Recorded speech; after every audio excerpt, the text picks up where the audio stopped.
Bismillahirrahmanirrahim. Assalamualaikum warahmatullahi wabarakatuh. Alhamdulillah wa kafa wassalatu wassalamu ala sayyidina Muhammadin Mustafa wa ala alihi siddiqi wal wafa. Asyhadu an la ilaha illallah wa la syarika lahu wa asyhadu anna Muhammadan abduhu wa rasuluhu alladzi la nabiyya ba'dah. Assalamualaikum. Allahumma shalli wa sallim ala sayyidina Muhammadin wa ala ali sayyidina Muhammad. Allahumma ij'alna hadza jama'an ma'ruma wa tafarraqna min ba'di hadza tafarraqan ma'suma. Baiklah, pada kesempatan ini sebelum saya melanjutkan materi, perkenalkan dulu nama saya Adang Arifin dari PAI WD 5C. Dalam kesempatan ini saya akan mencoba menjelaskan tentang praktek wudhu. Ini kaitan wudhu ini adalah merupakan pelajaran dari Madrasah Diniyah Hafidhiyah. Baiklah, sebelum kita kepada praktek wudhu, lebih lanjutnya kita harus mengetahui bagaimana tentang bagian-bagian wudhu, diantaranya yaitu tentang fardu wudhu. Bila fardu wudhu di sini ada 6. Bisa kita lihat pada wudhu adalah ada 6. Yang pertama adalah berniat, kedua membasuh muka, yang ketiga membasuh kedua tangan sampai siku, keempat mengusap sebagian kepala, dan kelima membasuh kedua kaki serta mata kaki dan keenam tertib. Itu adalah bagian daripada wudhu. Selanjutnya sunat wudhu. Ini sunat wudhu ini banyak sekali ya. Sunat wudhu yang kalian harus kita lihat, antaranya bisa kita lihat ada 12, diantaranya baca bismillah, membasuh telapak tangan sampai pergelangan tangan, bersiwak, berkumur, mengisap air ke hidung, menyelang-nyelang jenggot yang tebal kalau ada jenggotnya, menyapu seluruh kepala, kemudian bisa melihat mengusap dua telinga, menyelang kedua jari-jari tangan dan kaki, mendahulukan yang kanan dan yang kiri, bersuci 3 kali, dan kemudian terus menerus. Itu sunat wudhu. Nah, setelah kalian mengetahui, terutama bagi anak-anak, dan mengetahui tentang fardu wudhu ada 6, kemudian sunat-sunat wudhu, baru kalian bisa mempraktekannya. Nah, coba kita praktekkan. Yang pertama prakteknya adalah kita membasuh dulu telapak kaki. Dan sebelum telapak kaki kita baca bismillahirrahmanirrahim, kemudian telapak tangan. Tentunya melak tangan. Nah, setelah telapak tangan baru kita masuk kepada menyikat gigi atau bersiwak.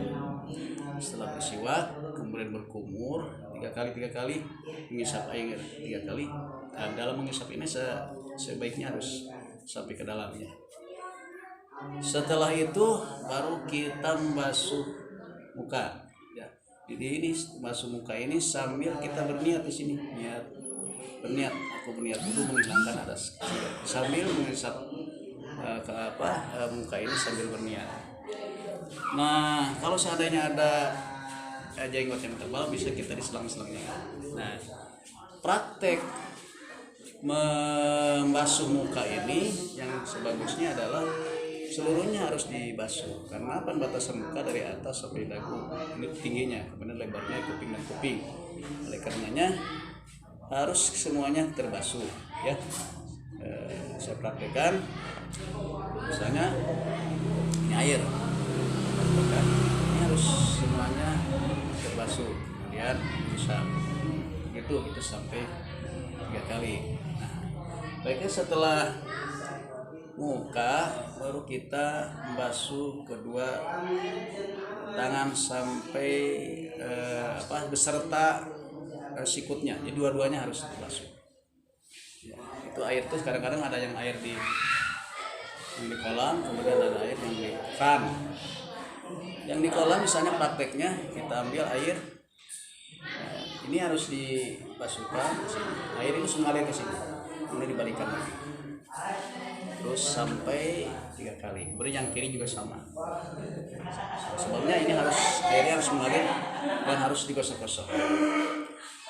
Kemudian kalau air yang di keran, itu kita tinggal langsung saja dari atas disiramkan dan dibalik bolak-balik.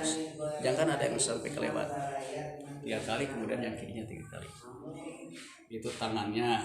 Kemudian setelah selesai tangan, baru mengusap kepala, menyapu kepala seluruhnya. Kalau yang wajibnya cuma sedikit saja, kalau yang sunatnya harus seluruhnya.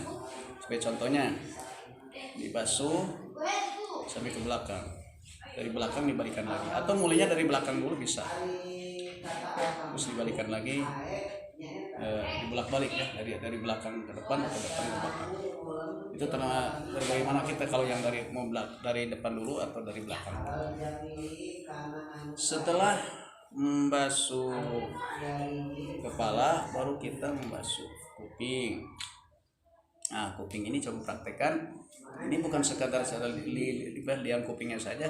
Ini fungsinya, ada fungsinya. Untuk tangan ini untuk kupingnya, kemudian telunjuk ini untuk dimasukkan. Nah, ini sampai yang kecil-kecil aja harus terbasuh. Nah, baru ini begini caranya. Ya, bisa ya. Ini sampai 3 kali.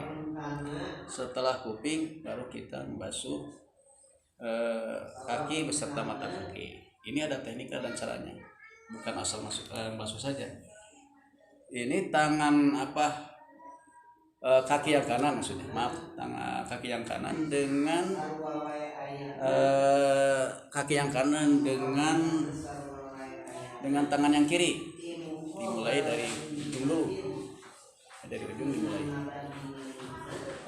Kemudian kaki yang kiri dengan tangan yang kanan dilanjutkan.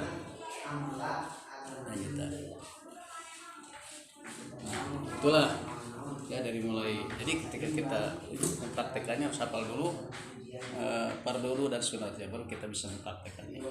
Setelah selesai, baru kita berdoa menghadap kiblat tentunya. Kita berdoa, sebelumnya kita baca syahadat, asyhadu an la ilaha illallah wa la syarikalah wa asyhadu anna muhammadan abduhu wa rasuluh. Allahumma ij'alni minat tawabin wa ij'alni minat tatahirin wa ij'alni min ibadikas sholihin. Nah, sudah selesai baru. Mudah-mudahan apa yang saya sampaikan ada manfaat dan berkahnya, khususnya bagi anak-anak yang di MDT Madrasah Berkah manfaat. Wallahu muwaffiq ila muthariq. Assalamualaikum warahmatullahi wabarakatuh.